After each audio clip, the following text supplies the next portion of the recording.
ஐயா வணக்கம். உங்க பேர் என்ன? நீங்க என்ன ஊர்ல இருந்து வரீங்க? உங்க சுய விவரம் கொஞ்சம் சொல்லுங்க. வணக்கம் ஐயா. என் பேர் எஸ் கருணாநிதி. இப்போ உத்தம சோழனா இருக்கேன். தஞ்சாவூர்லேருந்து வருகை புரிஞ்சிருக்கேன். ஏன்னா எங்கள் மன்னன் அண்ணன் செந்தமிழர் சீமான் அவர்களின் கருத்தியலை கேட்காம என்னால் இருக்க முடியாதுயா. எனக்கு 67 வயசு ஆகுது. நாட்டுப்பற்று ஒரு தமிழ் தேசியம் படைக்கிறதுக்காக இத்தனை ஆண்டு காலமாக ஒரு மனிதன் பாடுபட்டு வர்றாங்க. ஆனால் இதை மக்கள் கொஞ்சம் மனநிலை பாதிச்சு சினிமா மோகத்தில் போயிடுறாங்க. என்ன செய்யறதுன்னு தெரியலங்கய்யா. இல்ல, இப்ப நீங்க 26ல முடிஞ்ச சட்டமன்ற தேர்தலில் இப்போ நீங்க தோல்விட்டு இருக்கீங்க. நாம் தமிழர் கட்சி எல்லா தொகுதியிலையும் தோல்விட்டு இருக்கு. ஆனா நீங்க 16 ஆண்டு காலங்களா களத்துல நிக்கிறீங்க. 10 ஆண்டு கால தேர்தல் களத்துல நிக்கிறீங்க. நீங்க இதை எப்படி உணர்றீங்க? எப்படி உங்க மனநிலை இருக்கு? ஐயா, செந்தமிழர் அவர்கள் விதைச்ச விதையெல்லாம் நல்ல நெல்மணிகளா வளர்ந்துகிட்டு இருக்கு ஐயா.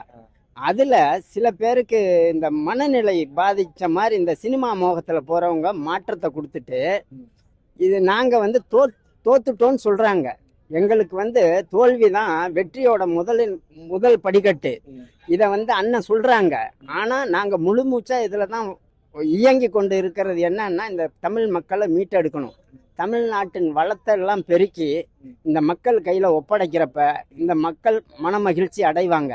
இன்னைக்கு சினிமா மோகத்திலையும் இலவசங்களையும் நம்பி ஏமாந்து மது போதைக்கும் சினிமா மோகத்தினால மக்கள் அண்ணன் செந்தமிழர் சீமான் அவர்களின் கருத்தை மறந்து போயிடுறாங்க.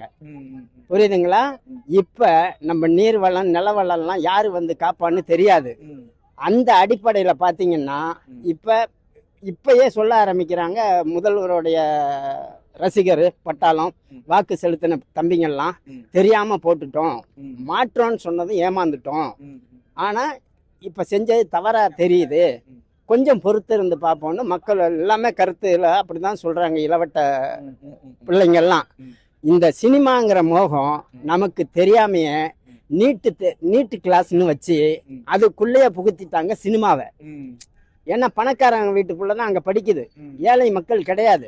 பணக்காரனுக்கு என்ன வேணா அந்த கவர்ச்சி, அவனுடைய ஆதிக்கம், அது நிலவரத்துக்காக கொண்டு போய் படிக்க வைக்கிறான். இல்லாத மக்கள் படிக்க முடியாது. சரிங்களா ஐயா?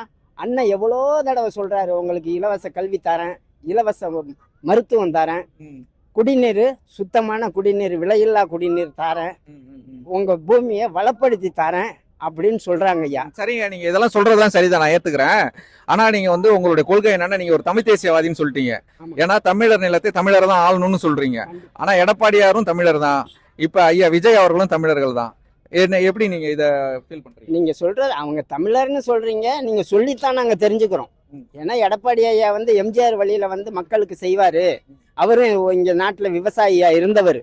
அவருக்கு இந்த வளத்தை பத்தி சொல்லவும் தெரியல, பேசவும் தெரியல. ஒண்ணு சொல்றவங்க கூட இவங்க போகணும். எல்லாருமே வர்றது நாட்டு மக்களை காப்பாத்துறேன், நாட்டை மீட்டெடுக்கிறேன்னு வர்றாங்க ஐயா. இவங்க கூட்டணிங்கிற ஒரு கொள்ளையத்தான் அடிக்கிறாங்களே தவிர மக்களுக்கு நல்ல கருத்தையோ நாட்டை மீட்டு கொடுக்கறேன்னு யாருமே வரலையா. இப்ப செந்தமிழர் அவர்கள் பயணிக்கிறத பார்த்து இத்தனை லட்சம் மக்கள் நாங்க பயணிக்கிறோம் அப்படின்னா இவரு பக்கம் ஏன் நீங்க வரக்கூடாது?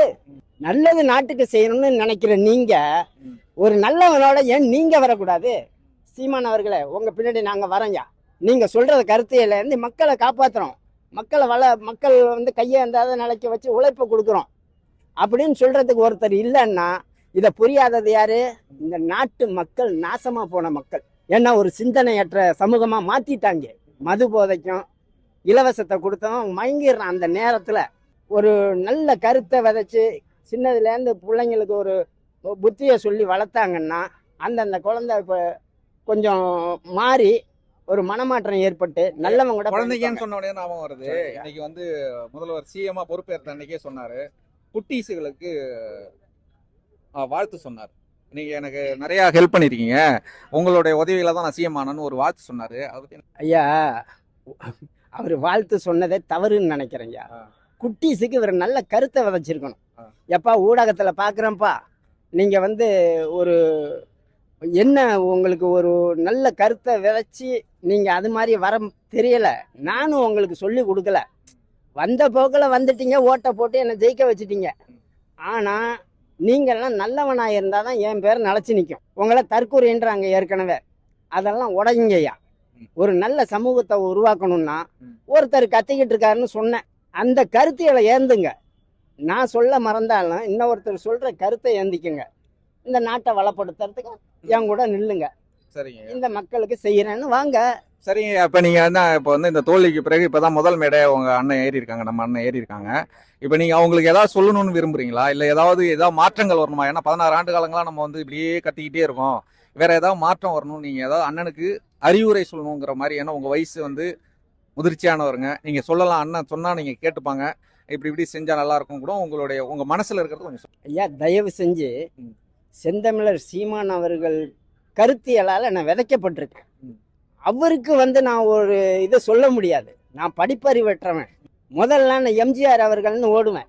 அவரும் நல்லவர் தான். இந்த நாட்டு மக்களை காப்பாற்றணும்னு மேதக பிரபாகரன் ஐயாவுக்கு பணம் கொடுத்து உதவி பண்ணியிருக்காங்க, இந்த நாட்டு மக்களை மீட்டெடுங்கன்னு. ஆனா எம்ஜிஆர் அவர்கள் நம்ம நாடு இல்லைன்னு சொல்றாங்க. இருந்தாலும் நம்ம நாட்டு மேல பற்று கொண்டவர் புரட்சி தலைவர் எம்ஜிஆர். அவருக்கு இன்னைக்கு எங்க மனசுல இடம் இருக்கு ஐயா. சரி, அதெல்லாம் சரிதான், எனக்கு அதெல்லாம் தெரியும். அதெல்லாம் வந்து ஏன்னா நான் அண்ணன் நிறைய மேடைகள்ல சொல்லியிருக்காங்க. இப்ப நீங்க அண்ணனுக்கு இப்ப சில விஷயங்களை ஏதாவது மாத்திக்கணும்னு சொன்னா, இப்ப எப்படின்னா போராட்டத்துக்கு போறாங்க, இது மாதிரி சில விஷயங்களை அண்ணன் குறைச்சிக்கணும். ஏன்னா இப்பெல்லாம் பாத்தீங்கன்னா பிரச்சாரத்துல கண்டினியூவா அதிக மேடையில பேசுனது அண்ணன் தான்.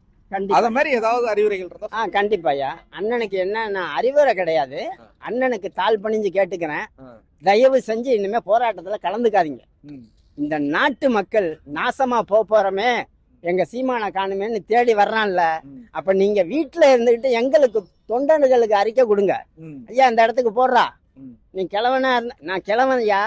அண்ணன் சொன்ன அடுத்த நிமிஷம் இங்க இருந்து என் ஊருக்கு நடந்து கூட போவேன். அந்த வைராக்கியம் பெற்றிருக்கேன். அப்படிங்கிறப்ப அண்ணனுக்கு நான் கருத்தை சொல்ல முடியாது. அண்ணன் சொல்றத அண்ணனுடைய அரச கட்டளைப்படி நடக்கிறவங்க தான் நாம் தமிழரா வந்திருக்கேன். சரிங்க. அடுத்த வேளை எனக்கு உணவு இல்லைன்னாலும் என்னை ஊட்டி வளர்த்தவர் எங்க சீமான், செந்தமிழர் சீமான் அவர்கள். அந்த கருத்தியலை அவரால் இன்னைக்கு நான் தலை நிமிர்ந்து நிக்கிறேன். நான் தமிழன் சொல்லித்தானையா தெரிய வச்சிங்க. இல்லைன்னா திராவிடன் இந்தாடா குடிடான்னு தானே என்னை அழிச்சுக்கிட்டு இருந்தீங்க. ஒரு மாற்றத்தை கொண்டு வந்தவர் இந்த நாட்டுக்கு செந்தமிழர் சீமான் அவர்கள். ஒவ்வொரு மனிதனுக்கும் ஒரு கருத்தியல் வேறுபாடு இருக்கும். என்ன கெட்டவன்பான், அவன் நல்லவனா, அவன் நல்லவன்னு சொல்லிக்குவான். ஆனா மனிதனா பிறந்த ஒவ்வொரு மனிதனுமே எங்கேயோ ஒரு சிறு தவறு செய்வோம். அதை திருத்தி வாழ்றவன் மனுஷன், திருந்தாம வாழ்றவன் மனுஷன் கிடையாது. சரிங்க. இந்த மக்களுக்கு ஏதாவது சொல்லணும்னு விரும்புறீங்களா? வாக்களித்த மக்களுக்கு, வாக்கு அளிக்காத மக்களுக்கு நீங்க என்ன சொல்ல விரும்புறீங்க? சுருக்கமா முடிச்சிருங்க. சுருக்கம் முடிச்சிடறேன் ஐயா. வாக்களித்த மக்களுக்கு நன்றி தான் சொல்லுவேன். அதுல தாய் தமிழ் உறவுகளுக்கு கோடான கோடி நன்றி சொல்லுவேன். 20 லட்சம் மக்கள் இன்னும் பிரியாம இருக்காங்க, இணை பிரியாம உயிரோடு உயிரா ஒன்றா கலந்து இந்த நாட்டுக்கும் மக்களுக்கும் நிக்கிறாங்க ஐயா. விஜய் அவர்கள் ஜெயிச்சிருக்காரு. இனி ஆண்டவன் கையில இருக்கிறதா. நான் இப்ப வந்து ஆண்டவனையே வெறுத்துட்டேங்க.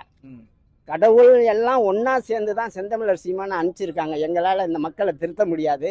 வணங்குறவன் போறா பொய்யா வணங்குறான், புரியுதா? அதனால நீ போ சீமான்னு அனுப்பிச்சிருக்காங்க.